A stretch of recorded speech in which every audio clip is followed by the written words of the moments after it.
so much. They didn't think the guys I was with were going to the Pacific. They couldn't care less. Did you ever? I'm sorry. Go ahead. No, go ahead. Did you ever talk to your family about how they received the end of the European theater? Certainly, they were reading. Oh yeah, newspapers. they were happy. They thought, oh, that's good, Bobby. You'll be coming home. I said, oh yeah. But I was sent overseas and stayed over there for a year. After the war was over, and then I got home and got discharged. But before you went to Okinawa, was there any sense that you could be part of the invading force to Japan? Yeah, that didn't go out of the plans until the atomic bomb was dropped, and then they figured Japan was going to surrender, and we weren't going to need invasion of the home islands, which I'm glad of. They said Americans would lose 500,000 guys if we had to invade Japan. So that was all precluded by their surrender. Was that a communal sense that everybody was reluctant that Japan would eventually surrender, that you didn't actually have to invade? I don't follow what you're saying. Were there the troopers among your ranks? Did they feel similarly, that they were relieved that they wouldn't have to invade? Well, there was Japan? talk about, well, it'll make them surrender, it'll make them surrender, and they didn't surrender for a week. So there was a lot of apprehension there until they finally surrendered. And then the official surrender was September 2nd. And an atomic bomb was dropped on my 21st birthday. Happy August birthday. 6th. Quite a birthday. 45, yeah. What was your time in Japan like when you were stationed in Okinawa? That was pretty good. We were on an air base outside of Tokyo, Yokota, and all the airstrips were bombed, the paved ones, and the rest we were taking off at grass. We just and we were only there for about 5 months until about 1st of January '46, and we went back to Okinawa. And then from there I went home. When you were in Japan, did you interact with the locals at all, or were you fairly self-contained? Well, we never had anything to do with them. They gave us batmen, what they call batmen. You all had your batman to take care of you. You know, your bunk and your clothes and everything. That's the only interaction I had with them. I didn't have any with the civilians. But there was an awful lot of guys who were walking around with crutches and missing limbs. There was a hell of a lot of them. These are Japanese? The Japanese, yeah. So they were a little standoffish for a while, but then after a while they got to know us. They got to know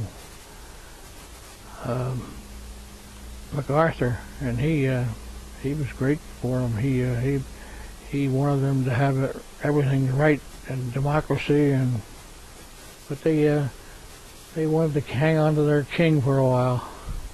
What are your thoughts on that? Huh? What are your thoughts on that? I don't know if they want a king. They can have a king, but they were very devoted to him. In fact, they'd give up their life for him. And a lot of them did. And there's bonsai charges. And those suicide airplanes, the kamikazes, they were ramming our planes just with a pilot in their airplane, and then they'd ram our airplanes, our bombers, and the guy was naturally killed. We rammed them. And they did quite a few of them. They did over 1,000 kamikazes on Okinawa and Philippines. It's quite a lot. Yeah. Did that do anything to the morale among the American troops? Well, those bomber crews were pretty frightened. They knew that they could shoot 3 out of 4 down, but they knew the 4th one would get them, and a lot of them lost their life that way. So not a lot of, you'd run into bomber crews where people wouldn't return home and people would be on bases. They'd learn that kamikazes would hit. This obviously probably wouldn't have bode well inside the ranks. Did it diminish morals among the men, or put more of a drive to push forward and go at the enemy? Yeah, just fear. I was just scared. And an awful lot of them tried to get out of the missions. They thought it was a tough mission. An awful lot of them wanted to go to sick call. Was that a frequent thing? Well, it was frequent enough to be noticed, yeah. Were they looked down upon for doing so, or how were... No, I think everybody was pretty scared, but some of them went anyway and some of them didn't. So after your time in Japan, where did you serve? Were you stationed elsewhere after Japan? No, I came home, I got discharged, and from there I joined the Air National Guard. And they were federalized for the Russians and for Korea. And then I was back in the service again after 2 years out. And I stayed in until 1953. What did you do with the Air National Guard? I was flying A-26s. We were just doing training things, cross-country flights and practice gunnery. And then they were federalized, but I didn't stay with them. I was federalized with them, and while I was with them, I was asked to go to England as an aircraft maintenance officer. So I went. Left the service to do this? No, I was in aircraft. I was still in the Air Force, but I was in England, not in Korea, which was a good thing.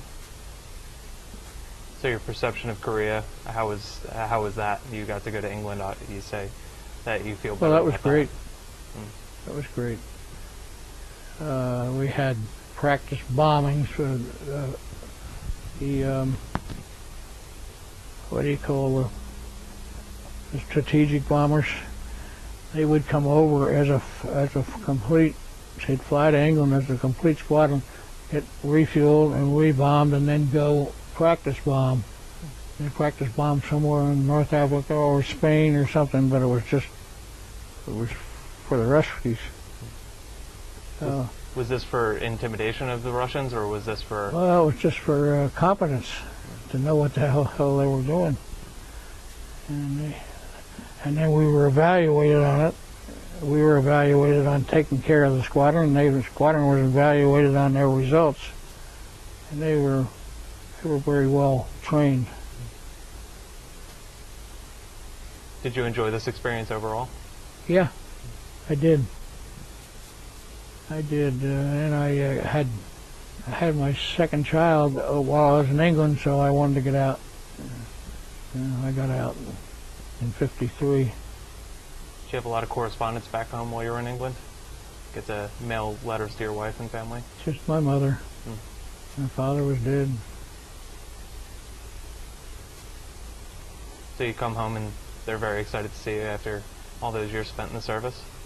How was that? Yeah, were they excited for you to come home finally? Oh, yeah. Yeah. My brother had been in Europe, and he was home before me. He was home right after the war. So everybody was happy then. The two of us were home.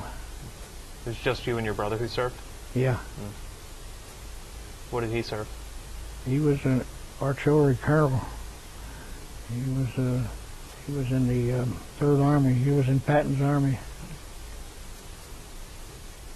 Quite a thrilling place to be. Yeah. Yeah, they saw a lot of action. Saw a lot in the bulge, and he got quite a few medals. So you come home and Korean War is still going on at this time, or was that? No, they were in that negotiating stage, like they were for 2 years, I guess. And it ended after I got home. They accepted the terms. So then I just went back